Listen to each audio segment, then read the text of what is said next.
Day in the life of a labor and delivery nurse. So I just finished a 12-hour shift at the hospital. So I start my shifts at 7:30 a.m. and I go all the way till 7:30 p.m. So right now it is 19:52 and I am just leaving the hospital now, which is honestly pretty normal. Yes, I work 12-hour shifts, but by the time I give report, say bye to my colleagues, finish up my charting, it just ends up being a quarter to 8 or 8 o'clock. But I thought today we could just go over everything that I did on my 12-hour shift. Every day as a labor and delivery nurse looks a little bit different, but today was a very busy day and it was an amazing day. So I started off the day with a patient who it was not their first baby, so I knew things were probably going to move a little bit quicker. She had just gotten her epidural and I received a report from my colleague and made sure she was nice and comfy with her epidural, and then the baby's heart rate started to have some dips, which is usually a sign that things are progressing, especially because it wasn't her first baby. I decided to check her cervix. Well, first I repositioned her to see if that would help, and when it didn't, I checked her cervix and she was fully dilated. So that was when I knew, okay, this is time, we can get everything ready. So I called the doctor in, we pushed, and we had a beautiful baby boy. She did amazing. It was so busy that I didn't even have time to finish my recovery. So usually we keep our patients for about an hour in labor and delivery before we move them to postpartum, and the postpartum nurses take care of them.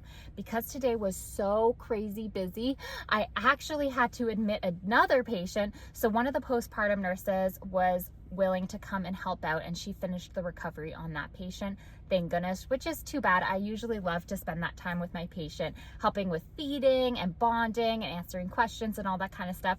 But because today was so busy, I actually had to run to triage, finish admitting a patient who came in. This was her second baby as well, and she was in full-blown labor and also wanted an epidural. So I got her admitted, got her an epidural. She got nice and comfy. I finished all of the admission stuff, and then by that point, I actually had time to have a little bit of a break. So I made sure I ate something because I knew that the rest of the day was probably going to be very, very busy. So after a couple hours, I actually ended up checking her cervix because she started to feel pressure in her bottom, which is usually a good sign. Usually if you start to feel like you need to poop, it's usually just the baby. So I was like, let me check you.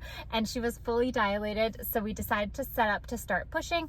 This time she pushed for a little bit longer than my first lady. She pushed for about 30 minutes, which is still amazing.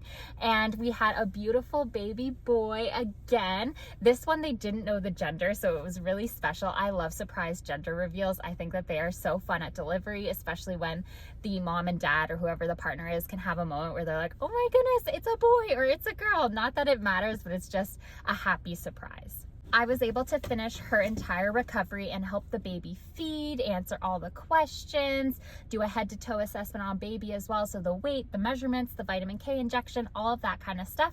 I finished up all of my charting for the delivery, and then I was able to have some lunch. And by that point, it was almost 4 o'clock in the afternoon. So my lunch was a little bit late, but that's okay. I was happy to finish her recovery and give her to postpartum before I took my break. And then once I took my break, I got back on the floor. This is when I saw some patients in triage. So there was, again, lots of patients coming in. So I saw someone who came in for decreased fetal movement. So they weren't feeling baby move the ideal amount, which is usually 6 movements in a 2-hour period. So they came in for an assessment. All things checked out perfectly, and we ended up sending her home. And then I admitted someone for an induction. So she was having a cervidil placed. So this is something that you insert into the cervix to help ripen the cervix. So usually it is kept in the cervix for about 12 hours. So we do them at night, and then patients go home, they sleep in their own bed, and then come home in the morning. And usually the cervix is ripe and they are ready to be admitted at that point. And then once we did that, we keep them for about an hour to monitor them. And while I was monitoring them, I actually ran and I was the baby nurse for another delivery. So in the hospital, we always have a nurse dedicated to just the baby. So whenever there's a delivery, we call for another set of hands. So I was that person because I just had someone in triage. So I ran to do that delivery, and that baby ended up needing resuscitation. So it was a code pink. That was a little bit scary. I've done lots of code pinks, and they always get my heart rate up because I know that this is someone's precious little baby in my hands, and I always want to perform the absolute best that I can. So I was able to get the baby to breathe again with some help with a bag and mask. Usually with babies, it's just a respiratory issue. So usually they just need a little bit of help breathing. And then this baby did go to the NICU because she was still requiring some oxygen, but she was doing absolutely perfect. So she will make a full recovery, thank goodness. But I had to chart all of that as well. And then I went back to my cervical patient, gave report to the night shift nurse, and then here I am now. So I'm about to go home, have some supper, and then have a shower and hop in bed for the night and do it all over again tomorrow.